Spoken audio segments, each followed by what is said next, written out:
ఉన్నట్టుగా రెండు తొగల కాళ్ళను పత్రుడిని మనం చూస్తాం.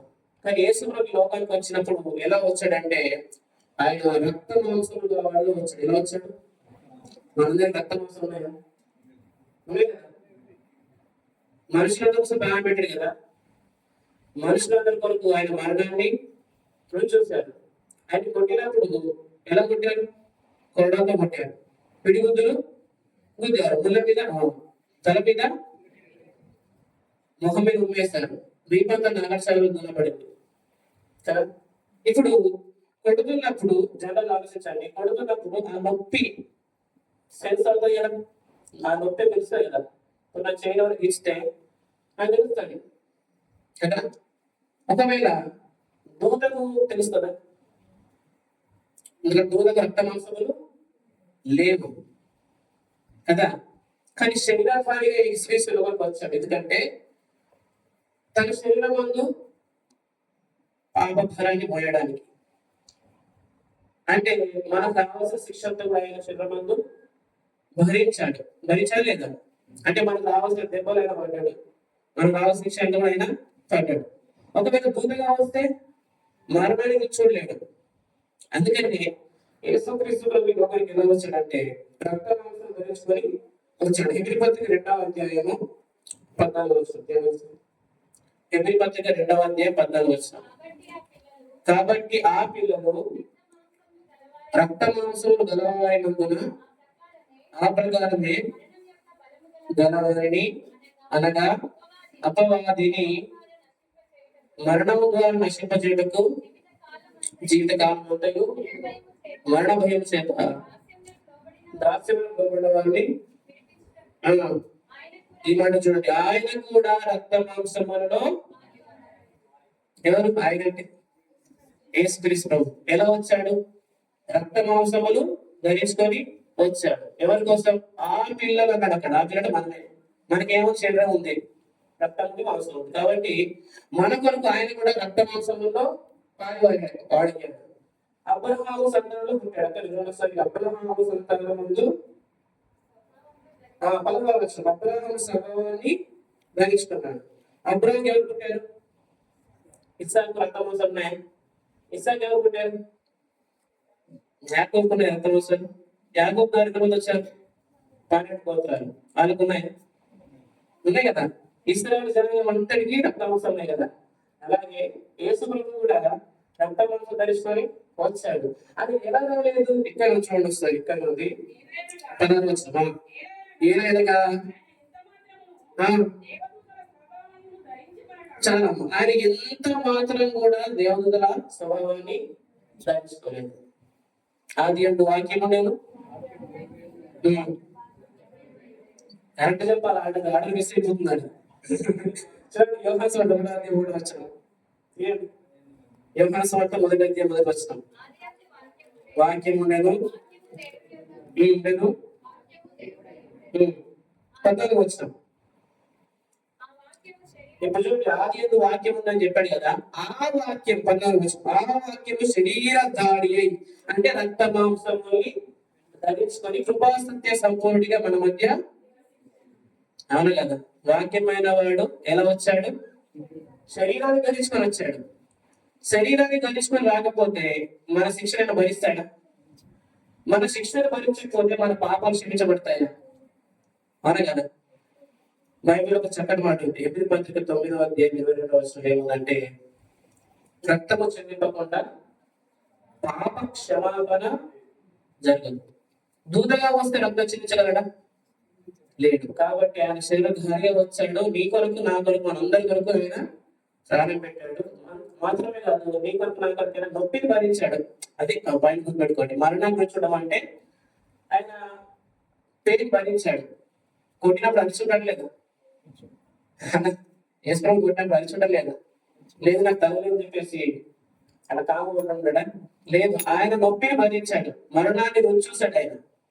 అయితే సీయోను కొండ నుంచి దిగి వచ్చిన ప్రభు శరీరధారిగా వచ్చి రక్తమాంసం ధరించుకొని మన కొరకు శిక్ష భరించాడు. అయితే మోషే ఉన్న కాలంలో సీనాయి పర్వతం మీద మోషేకి ఏమి ఇవ్వబడ్డాయి? 10 ఆజ్ఞలు ఇవ్వబడ్డాయి. అమ్మవాడికి చూద్దాం. యోహాను సువార్త 17వ అధ్యాయం 17వ వచనం. అక్కడే ధర్మశాస్త్రము మోషే ద్వారా అనుగ్రహింపబడిన చూడండి, ఇక్కడ ధర్మశాస్త్రం అంటే పదాలు ఎవరిదో ఇవ్వండి, అక్కడ ఎవరిదో ఇవ్వండి. ఇప్పుడు సీనాయి పర్వతం మీద పదాలు మోషే ద్వారా ఇవ్వబడ్డాయి. కానీ సీయోను కొండను స్త్రీకి వచ్చిన యేసు ప్రభు తానే వాక్యమై ఉండి శరీరధారి ఈ లోకానికి వచ్చి నీ కొరకు రాజులకు ప్రాణం పెట్టాడు. అర్థమవుతుందా? ఇప్పుడు మనం గడిచిన కొన్ని సండేస్ లో మనం ఏం విన్నామంటే ధర్మశాస్త్ర క్రియల ద్వారా లేకపోతే ధర్మశాస్త్రంలో పదయాత్రల ద్వారా ఏ మనుష్యుడు కూడా ఆయన దృష్టి నీతిమంతుడని తీర్చబడ్డాడు. రోమా 3:19 కదా. మరి ఇశ్రాయేల్ ప్రజల దగ్గర ఏముంది, యూదుల దగ్గర ఏముంది? పదార్థాలు ఉంటాయి. అన్ని దగ్గర ఉందా? లేదు. వీళ్ళు ఏం చేస్తున్నారంటే ఆ పదార్థాల ద్వారా నీతిమంతులు అవ్వాలని ట్రై చేస్తున్నారు. పదార్థాల ద్వారా నీతిమంతులు అవ్వాలని ట్రై చేస్తున్నారు. యేసుక్రీస్తు ఈ ధర్మశాస్త్రాన్ని పక్కన పెట్టి కొట్టివేసి మీరు ధర్మశాస్త్రం ఆశ్రయించే అవసరం లేదు, ఇప్పుడు మీకు మీరు రక్తం కాదు కాబట్టి జస్ట్ నా విశ్వాసం ఉంచండి. ఏమన్నాడు ఆయన? క్వశ్చన్స్ ఇట్లా ఉంటాయి, సడన్ క్వశ్చన్స్ ఉంటాయి. నా విశ్వాసం ఉంచితే వాడు ఇష్టంగా నీతిమంతుడు అవుతాడని చెప్పాడు. 32వ కీర్తనలో దావీదు అంటాడు, తన అతిక్రమాలు పరికరమైనవాడు, తన పాపాలను ప్రవేశిస్తున్నవాడు, యెహోవా చేత నిర్దోషించబడినవాడు ధన్యుడు. ఎందుకు ధన్యుడు వచ్చింది మనకు అంటే కేవలం ఉచితంగా రక్షణ ఇచ్చాడు, ఉచితంగా తన విడుదల చేస్తున్నాడు. ఎందుకంటే దాని వరకు వెల చెల్లించింది ఎవరంటే ప్రభు అయిన యేసుక్రీస్తు. మనం క్రియలు చేశామా? పని చేయకుండానే భక్తిహీనుడిని నీతిమంతులు చేశాడు. రోమా 4:5. అంటే ఎలాంటి క్రియలు లేకుండా, మన ఎఫర్ట్ లేకుండా, మన సామర్థ్యం లేకుండా ఉచితంగా నీతిమంతులుగా చేశారు. కానీ సీనాయి కొండ మీద ప్రభు దూత ప్రత్యక్షతగా వచ్చి ధర్మశాస్త్రం ఇచ్చినప్పుడు ఆ ధర్మశాస్త్ర పదాల ద్వారా వాళ్ళు నీతిమంతులు అవ్వాలని ట్రై చేస్తారనమాట. అపోస్తలుడైన పౌలు గారు గమలీయేలు పాదం దగ్గర ఏం నేర్చుకున్నాడు? ధర్మశాస్త్రం నేర్చుకున్నాడు. దాని విజులు అన్ని కూడా తెలుసు అనమాట. అసలు పౌలు గారి టాలెంట్ ఎట్లా ఉంటుందంటే చాలా అమేజింగ్ ఉంటుంది. ఆయన ఒక రిఫరెన్స్ కోడ్ చేసి చెప్పిందంటే ముందు అవుట్ పోరు అనమాట, జవాబు చెప్పలేక. అంతటి జ్ఞానవంతుడు ఎవరు? పౌలు గారు. ఎన్ని పత్రికలు రాశాడు? 14. ఎంత సేవ చేశాడు? 3 సువార్తలు చేశాడు. ఆకలి తప్పులు, ఉపవాసాలు, కపట సోదరుల ఆపదలు కదా, ఎన్నో శ్రమపడి దేవుని సువార్త ప్రకటించాడు. ఓట ప్రయాణం చేశాడు, అవును కదా. ఇంత ప్రయాణం చేసిన పౌరుడు కూడా ఏమంటున్నాడంటే ధర్మశాస్త్రం విషయంలో, నీతి విషయంలో అనిందుని అని అంటున్నాడు. ఒక మాట చూపిస్తాను. ఫిలిప్పీ పత్రిక 3వ అధ్యాయము. ఫిలిప్పీ పత్రిక 3వ అధ్యాయము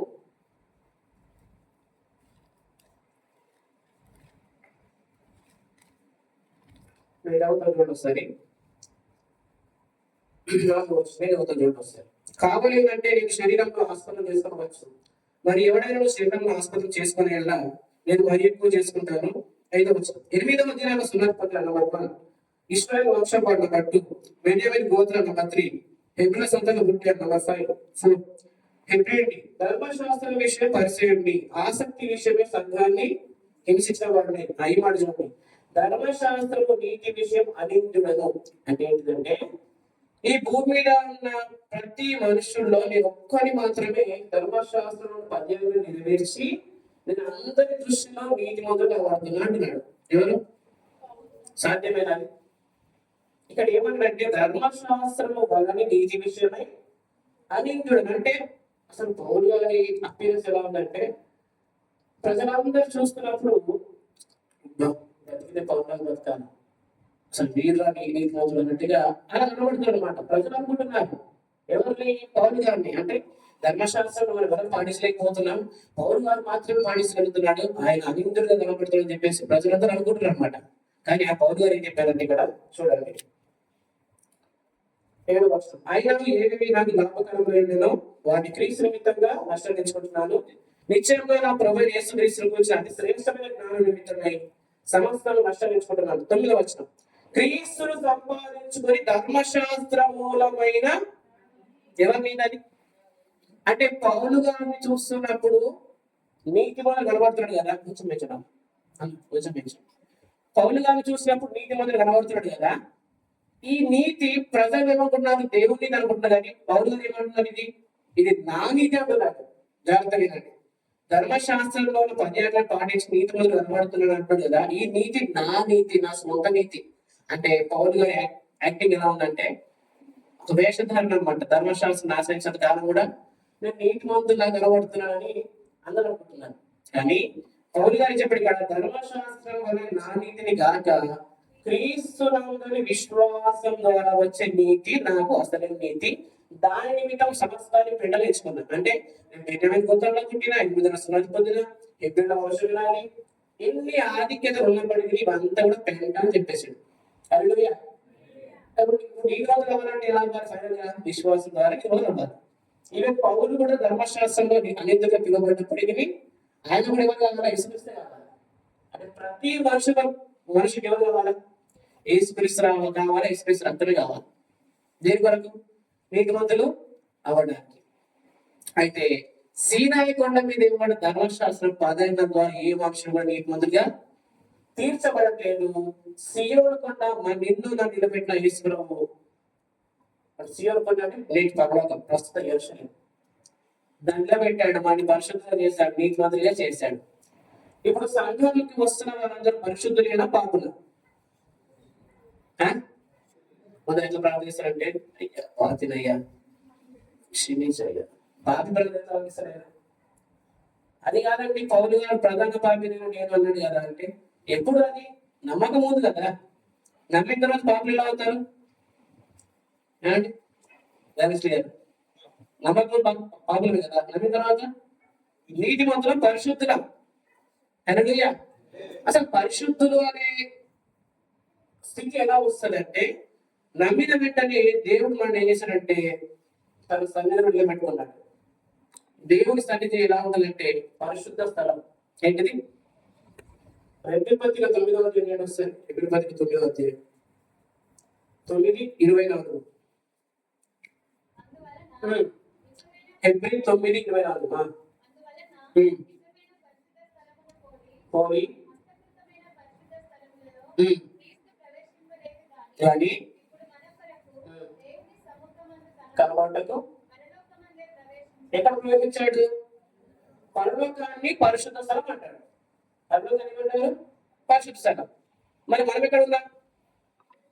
పరలోకంలో. పరలోకం తీసుకొని పరిశుద్ధ స్థలం అయితే మనం పరలోకంలో ఉన్నట్లయితే మనం ఎక్కడ ఉన్నట్లు? పరిశుద్ధ స్థలంలో ఉన్నట్టు.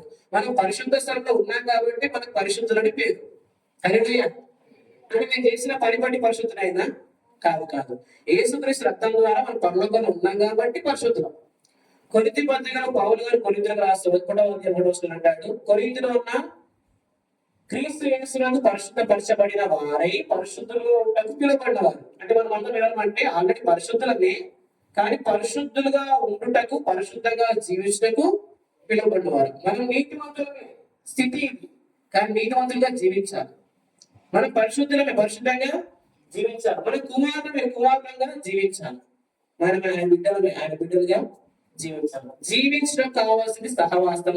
ఆ సహవాసంలో యేసుక్రీస్తు చెప్తున్నప్పుడు మనం నీతిమంతులుగా బ్రతుకుతాం, పరిశుద్ధంగా బ్రతుకుతాం. హల్లెలూయా. మాట చదువుతాం. హెబ్రీ పత్రిక 12వ అధ్యాయము. మన కొండని విడిచిపెట్టదు. ఈ 2 కొండలు ఇంపార్టెంట్ ఈరోజు. సీనాయి కొండ, సియోను కొండ. రైట్. 12వ అధ్యాయము 18వ వచనం. స్పృశించి తెలుసుకోదగినట్టు మండుచున్నట్టు కొండకును అగ్నికిని కారు మేఘములకును మైక్ తీసుకోవచ్చు. మైక్ తీసుకో. స్టాండర్డ్ పెద్ద ఉంది. ఉందా మైక్?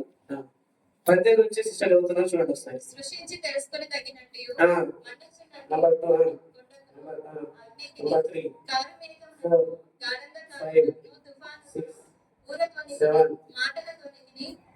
మీరు వచ్చారు. అన్నా మీ నిద్రపోయి నాకు తెలుసు. నిద్రపోయి వాడిని అలవాటు చేస్తాను. రైట్. నెక్స్ట్ మనం ఎక్కడికి రాలేదు? మనుషులు అగ్నికి రాలేదు, కారు మేఘానికి రాలేదు, గాఢాంధకారానికి రాలేదు, దూరం కలిగి రాలేదు, మాటలు కలిగి రాలేదు. మరి ఎక్కడికి వచ్చామయ్యా అంటే కింద చెప్తున్నాడు చూడండి 22. ఎప్పుడైతే సియోను కొండకును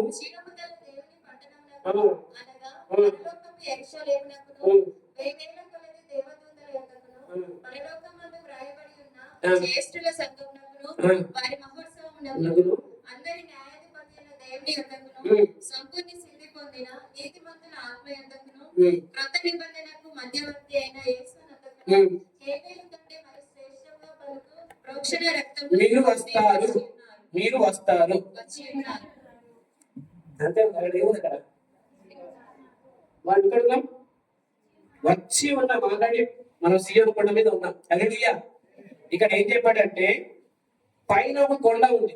ఎక్కడి నుంచి అంటే 18 నుంచి 21 వరకు ఒక కొండ ఉంది. ఏ అధ్యాయం ఏ అధ్యాయం బైబిల్ విషయంలో చెప్తారు. ఏ అధ్యాయం హెబ్రీ పత్రిక ఇక్కడ చూడండి 18 నుంచి 21 వరకు ఒక కొండ ఉంది. 22 నుంచి చివరి వరకు ఇంకా కొండ ఉంది. 18 నుంచి 21 వరకు ఉన్న కొండ ఏంటంటే సీనాయి కొండ. ఏ కొండ? ఇప్పుడు 22 నుంచి ఉన్న కొండ ఏది? సియోను కొండ. సీనాయి కొండ మీద ఏమున్నాయట? కారు మేఘం ఉంది, గాఢాంత కాలం ఉంది. సీనాయి కొండ మీద ఏమి ఇవ్వబడ్డది? సీనాయి కొండ మీద ఏమి ఇవ్వబడ్డది? మోషేకు ధర్మశాస్త్రం. దేవుడు ఎంత ప్రత్యక్షమయ్యాడు? దూతగా ప్రత్యక్షమయ్యాడు. కానీ సియోను కొండ నుంచి ప్రభు వచ్చాడు, మన సియోను కొండ మీద పెట్టాడు. అది ఎలాంటిదో చూడండి ఒకసారి 22వ వచనం. అది జీవముల దేవుని పట్టణం అనగా పరలోకపు యెరూషలేము, వేవేల కొన దూతలు అంటే దూతల పరిచర్య అనుభవించే చోట అన్నమాట. 91వ కీర్తనలో ఉంటది, నీ పాదములకు రాయి తగలకుండా ఆయన ఎత్తి పట్టుకుంటాడు. అంటే మనం ఉన్న చోట ఏంటి? అమ్మా చెల్లి ఆగలేస్తుందా? చూడండి, వేవేల దూతలకు ఎందుకంటే మన చుట్టూ ఎవరున్నారు? దూతలు ఉన్నారు. పర్వకాలు ఎవరున్నారు? అనేక ఎవరున్నారు పర్వకాలు?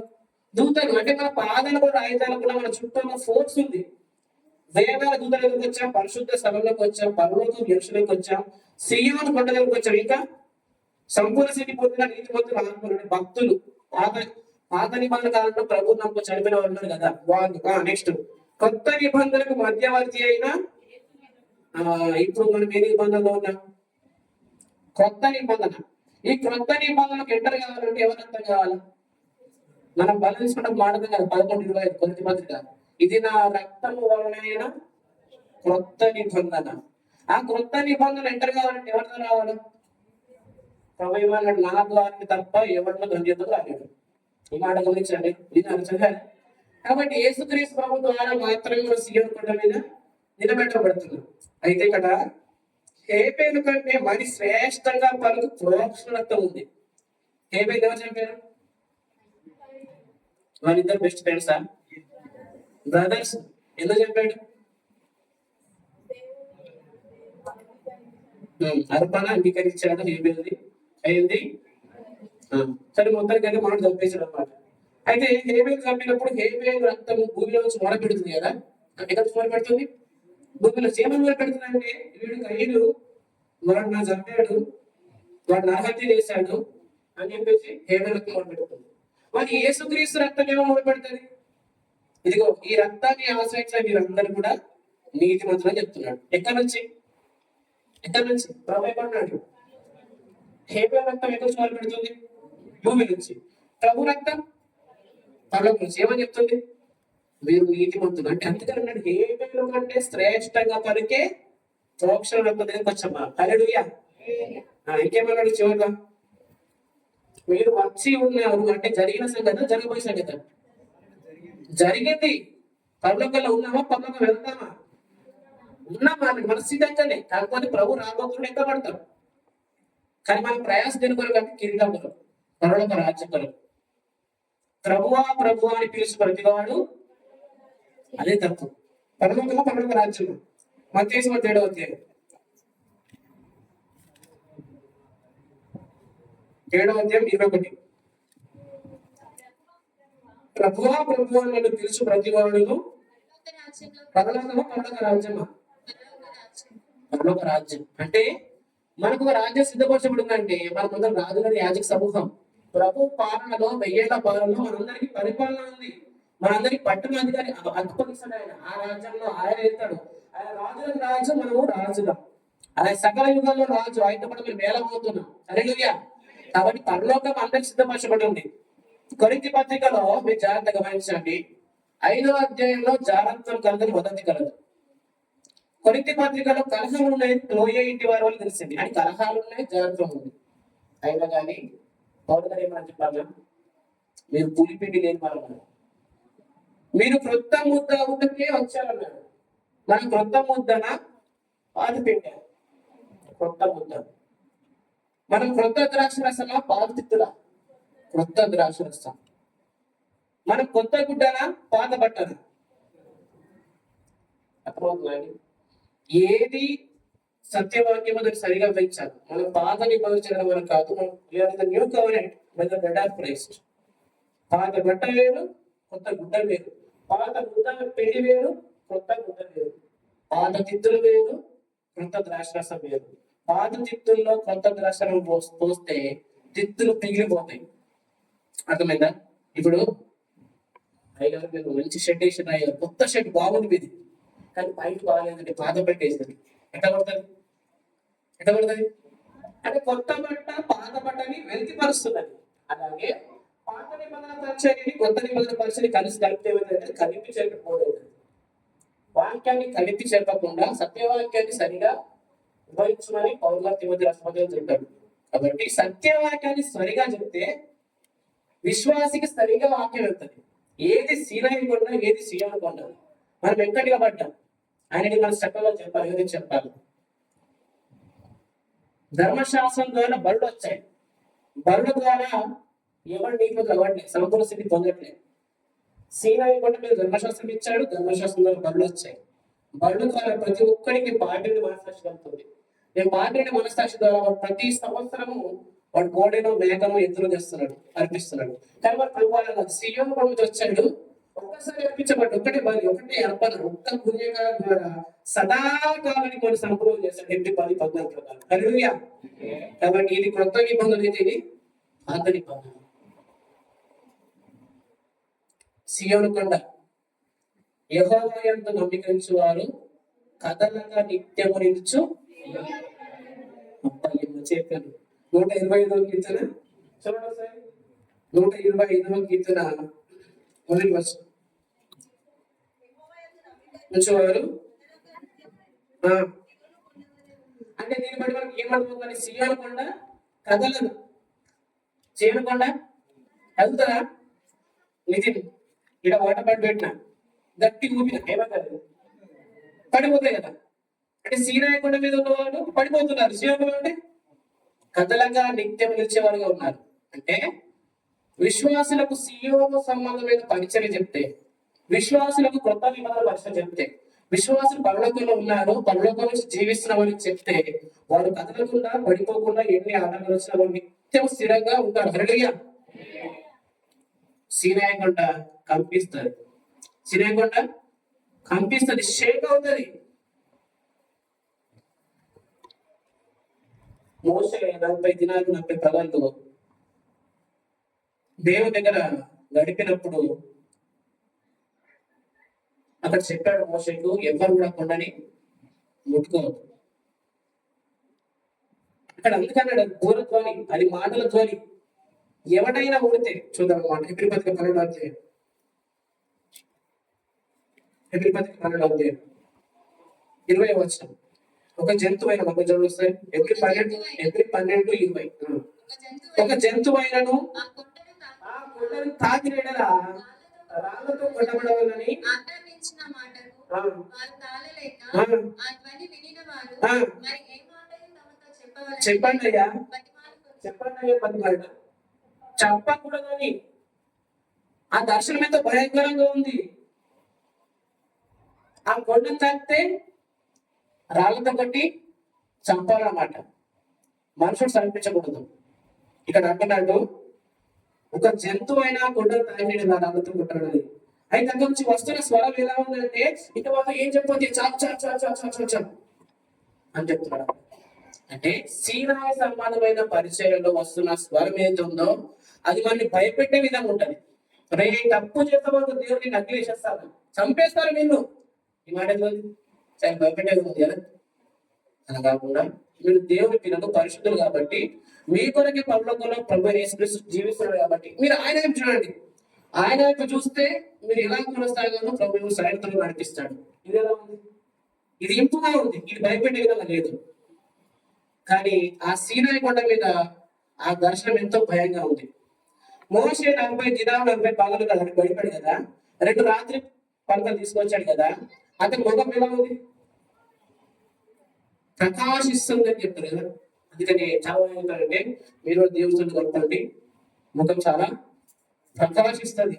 ఫేరనాలు పెట్టుకున్నా కానీ అంత తెల్ల కాదనమాట, అంతగా ప్రకాశిస్తుంది అని చెప్తారు. కానీ మోషే అక్కడ ముఖం మీద ముసుగు వేసుకున్నాడు. ఏం వేసుకున్నాడు? ముసుగు. మరి అంతగా ప్రకాశిస్తే ముసుగు వేసుకోవాల్సిన అవసరం ఏంటిది? అంతే కదా. మోషే ముఖం ప్రకాశిస్తున్నప్పుడు ముసుగు వేసుకోవాల్సిన అవసరం ఏంటిది? 2 కొరింథీ పత్రిక 3 వస్తుంది. 2 కొరింథీ పత్రిక 3 ఎంతమంది వాక్యం అర్థమవుతుంది? ఎంతమంది వాక్యం అర్థమవుతుంది? ఎవరికి అర్థమవుతలేదు? సీరియల్ చెప్పండి ఒకసారి. ఎంతమంది అర్థమవుతున్నారు? రైట్. కొరింథీయులకు రాసిన 2వ పత్రిక 3 తగ్గిపోవచ్చిన మహిమ యొక్క అంతమును. ఇప్పుడు చెప్పండి, మోషే ముఖం ఎందుకు ముసిగేసుకున్నాడు? అది తగ్గిపోయేది. అమ్మ జాగ్రత్తగా వినండి. ఆ పరిచర్య తగ్గిపోయేది, ఆ పరిచర్య కాలిపోయేది, ఆ పరిచర్య అంతము దానికి అక్కడ దేవుడు కదా. తగ్గిపోవలసిన మహిమ యొక్క అంతము అంటే సీనాయి స్వరము అంతము దానికి. కానీ సీయోనుడి దేవుడు మనకు మాట్లాడుతున్నాడు, తన స్వరాన్ని ఇస్తాడు, అంతం లేనిది. చెప్పడి కింద చూడండి, తగ్గిపోవనదే మహిమ కలిగినైతే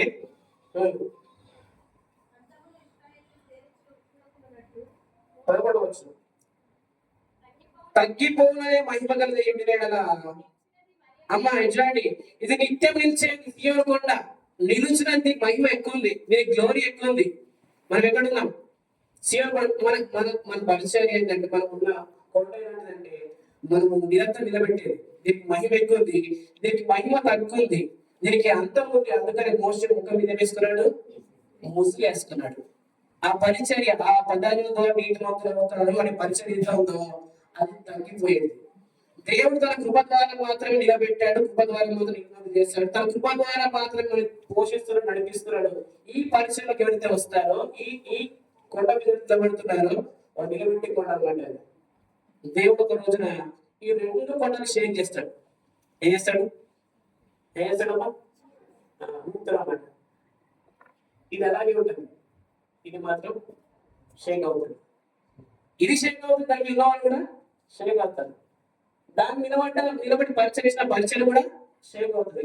షేక్ అని నిలబడుతుంది, కింద పడుతుంది కదమ్మా. ఎవరి బాడీ పెట్టిన షేక్ చేసి నిలబడుతుంది, కింద పడుతుంది. కింద పడితే చేస్తారు, ప్రభు ఏం చేస్తారు చూద్దాం. హెబ్రీ పత్రిక 12వ అధ్యాయం, హెబ్రీ పత్రిక 12వ అధ్యాయం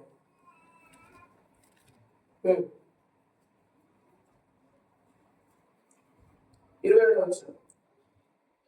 ఇంకొకసారి అనే మాట, చలింప చేయబడనివి నిలకడగా ఉండే నిమిత్తము అన్నట్టు ఇక్కడ చెలింప చేయబడినని కదిలినవి బొత్తిగా తీసివేయబడతాయి.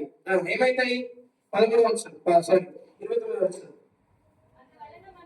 లాస్ట్ టైం ఏదైనా మన దేవుడు దహించు అంటే కదిలినవి బొత్తిగా వేరు చేయబడడానికి ఏం చేస్తాడు?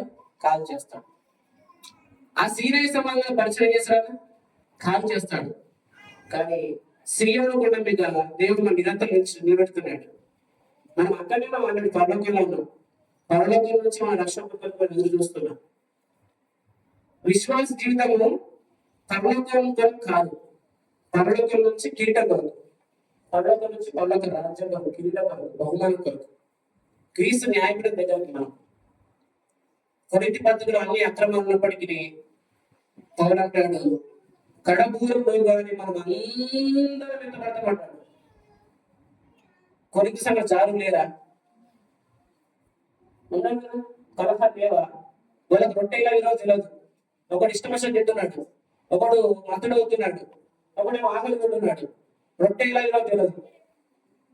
కలహాలు ఉన్నాయి, జాగ్రత్త ఉంది. విగ్రహార్థం ఉంది 8వ అధ్యాయంలో.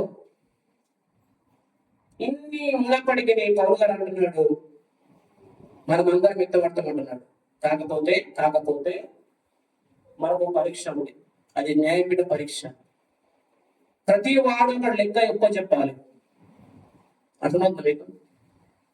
సీనాయి సంబంధమైన పరిచర్య కాలిపోతుంది, సియోను సంబంధమైన పరిచర్య నిలబడుతుంది. దీనికి అంతం ఉంది, దీనికి అంతం లేదు. ఇది నిత్యం నిలిచేది. ఇది చెల్లించబడుతుంది, ఇది కాలిపోతుంది ఒక రోజు. దాని మీద ఉండదు. అంటే ధర్మశాస్త్రంలో ఆజ్ఞలు పడుకొని ఏం చెప్తారంటే వాళ్ళంటే వ్యభిచారం చేయవలసిన ఒక ఆజ్ఞ ఉందనుకోండి.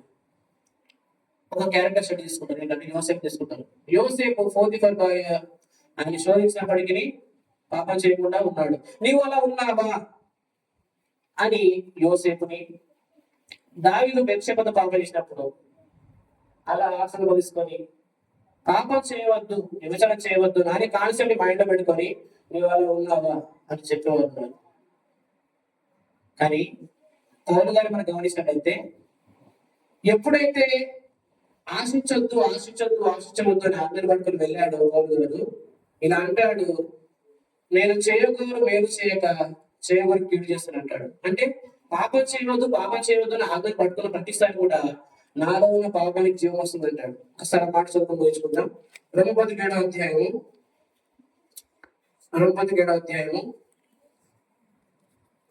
9వ వచనం. త్వరగా ఒకప్పుడు నేను ధర్మశాస్త్రం లేకుండా జీవించుంటుంది కానీ ఆజ్ఞ వచ్చినప్పుడు, ఈ మాట చూడండి ఒకసారి, ఆజ్ఞ వచ్చినప్పుడు పాపములు మరలా, అంటే ఆజ్ఞ జోలి వెళ్తే పాపానికి ఏమొస్తుంది? జీవం వస్తుంది. అక్కడ కింద చెప్తా ఉన్నాడు 10వ వచనం, నా యందు అనగా నా శరీరం అందు మంచిది ఏదో నివసింపదని ఎరుగుదును, మేలైనది చేయవలని కోరిక నాకు కలుగుతున్నది కానీ దాన్ని చేయడం నాకు అడుగులేదు. నేను చేయగలను మేలు చేయక, అంటే చేద్దాం మంచిగా జీవితం అనుకుంటున్నాడు కానీ జీవించలేకపోతాడు. ఎప్పుడు అంటే ఈ ఆజ్ఞ దొరికినప్పుడు. అంటే విమర్శించవద్దు, పొరుగుడు నష్టవద్దు, దొంగిలవద్దు, పొందమడవద్దు. ఈ ఆజ్ఞలు పాటించి నీతి మంత్రం రావాలనుకున్నాడు కానీ నీతి మంత్రం అవ్వట్లేదు, అంటే జీవించలేకపోతున్నాడు. అందుకని ఇక్కడ అన్నాడు 9వ వచనంలో, నేనైతే చనిపోతుంది అన్నాడు. కారణం ఏంటంటే ఆదాము ద్వారా మనుషులందరూ పాపులయ్యారు. ఇలా వినండి, ఆదాము ద్వారా మనుషులందరూ పాపులయ్యారు. కడపటి ఆదాము ద్వారా మనుషులందరూ నీతిమంతులు అయ్యారు.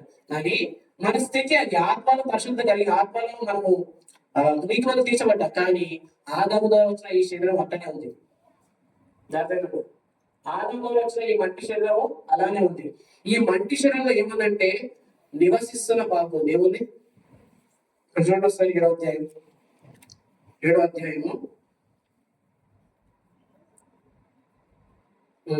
చూడండి.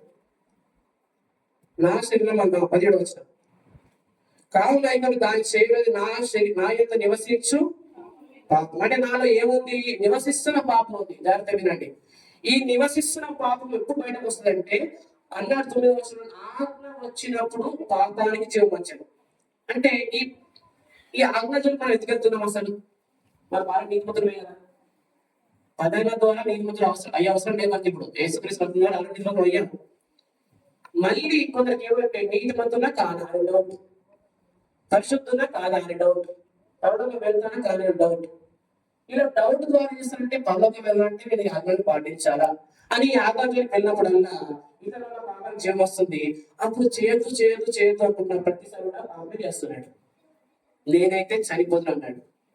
అందుకని ఈ సీనాయి సంబంధమైన పరిచర్య, ఈ 14 ద్వారా నీతిని వెతకడం అనే పరిచర్య దేవుడు సమాప్తి చేశాడు. రోమా 10:4 ప్రకారం క్రీస్తు ధర్మశాస్త్రములకు సమాప్తి అయి ఉన్నాడు. హల్లెలూయా. ఈ వాక్యం అర్థమవుతుందా? లోతుగా ఉంది. మనం జాగ్రత్త వినండి, మొదటి నిబంధన కొట్టివేయబడింది. ఎందుకంటే మొదటి నిబంధన లోపము గలది, అది నీతిమంతులు చేయలేకపోతుంది, అది బ్రతికించలేకపోతుంది. వ్యభిచారం చేయవద్దని మంచివాడే కదా,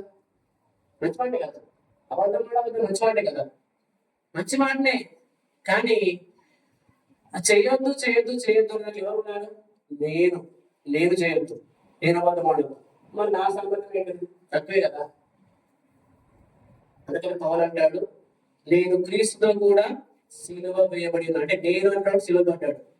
ఇంకా నువ్వు జీవించేది నేను కాదు, క్రీస్తే నా యందు జీవిస్తున్నాడు. క్రీస్తు నీ యందు జీవిస్తే నువ్వు పాపం చేయకుండా బ్రతుకుతావు.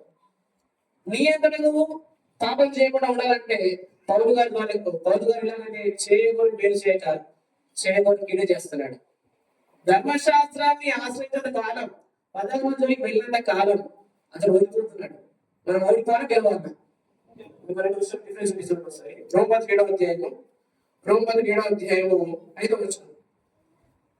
రోమ 7:5. ఏలైనగా ఉండినప్పుడు